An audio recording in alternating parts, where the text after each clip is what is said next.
What's up, beautiful people? Welcome back to my page. Now, in my last video, I talked about blockchain, what it's all about, and what it does. So, in today's video, I'm going to be breaking down the different types of blockchain technology that exists, how they started, the problems that they solve, and the reason why new blockchain technologies keep popping up into the space like every single day. And I mean every single day.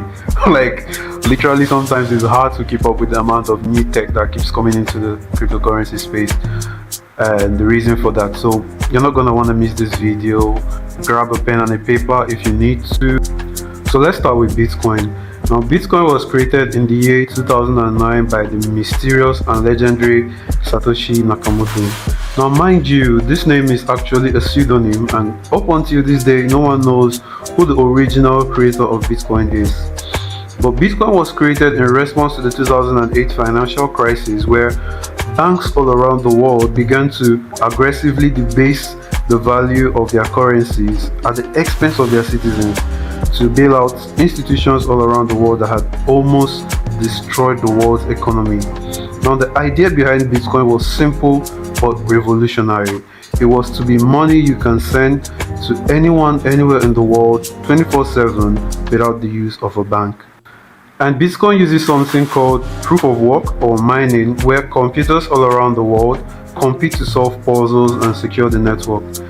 Also, Bitcoin was created to have only a supply of 21 million coins, which gave it the popular name digital gold, because unlike fiat money, which could be printed endlessly by countries all around the world, Bitcoin was created to only have a supply of 21 million coins in circulation.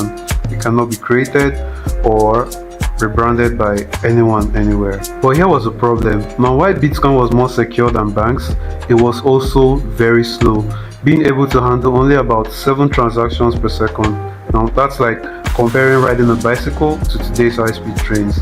But still, with a market cap of over $2 trillion, it remains the most valuable blockchain in the world up until this day. Then in 2015, Ethereum changed the game. Now, Ethereum was first introduced in 2013 by a Russian man known as Vitalik Buterin. Now, Vitalik Buterin and his team asked, what if blockchains could do more than just send money? And that is how smart contracts came into existence. Now, smart contracts are basically programs that automatically run on the blockchain. So basically, Ethereum was created to add more functionality to the blockchain. Now, Ethereum first started with proof of work or mining, just like Bitcoin, but eventually switched to proof of stake, where owners of ETH tokens could just take their ETH tokens to secure the network, which made it more stress-free and efficient than mining.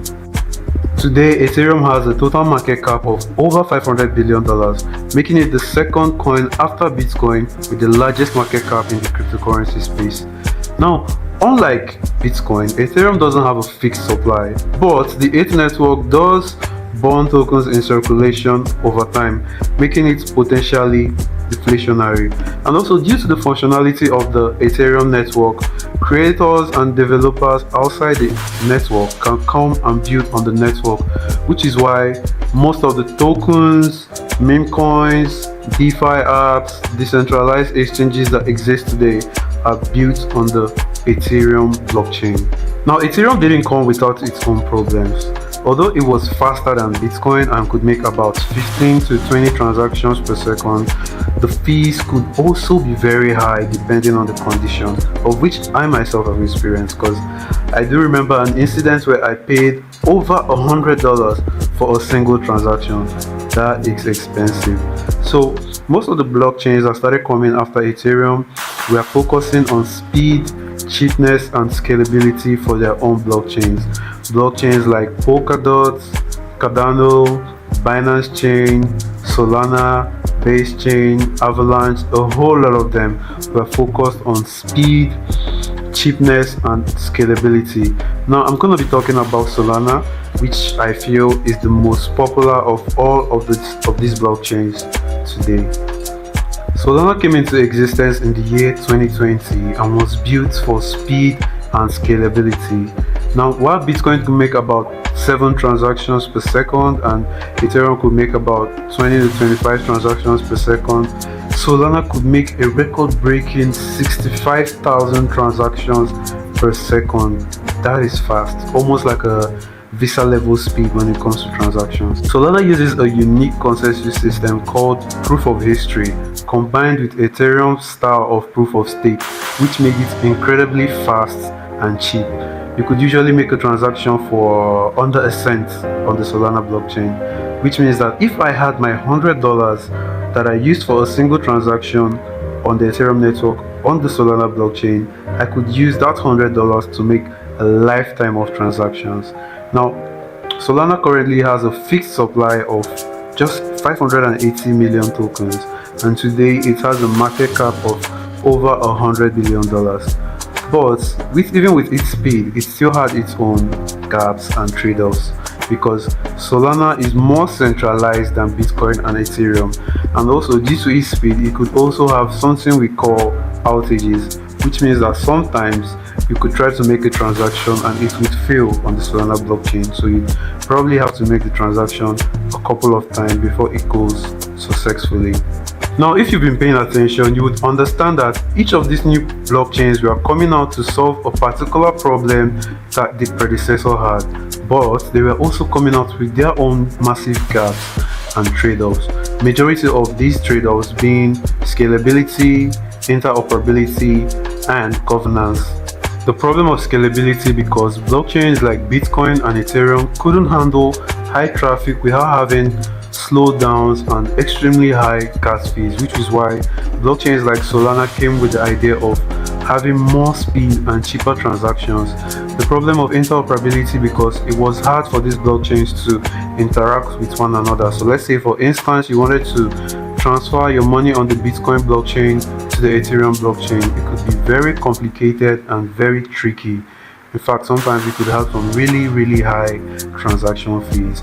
And the problem of governance, because someone had to make the decisions on what changes were made on the blockchain and what kind of developments were made on the blockchain.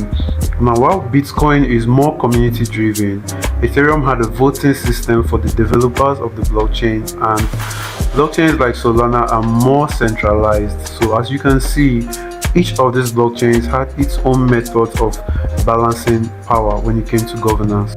And so, to sum it up, because this video has actually gotten longer than I expected it to be, Bitcoin gave us decentralized money, Ethereum gave us more functionality and programmable money, and blockchains like Solana came with faster and cheaper transactions.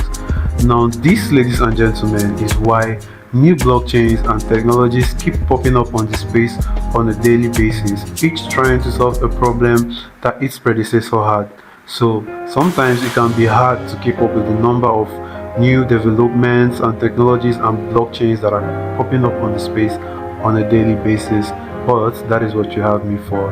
So if you have found this video to be helpful and informative, don't forget to like. Feel free to comment any experience that you might have had with slow transactions or high gas fees on the cryptocurrency space, and share the video with your friends, loved ones, or anyone who you feel might find it helpful. So until the next one, I hope you guys stay well and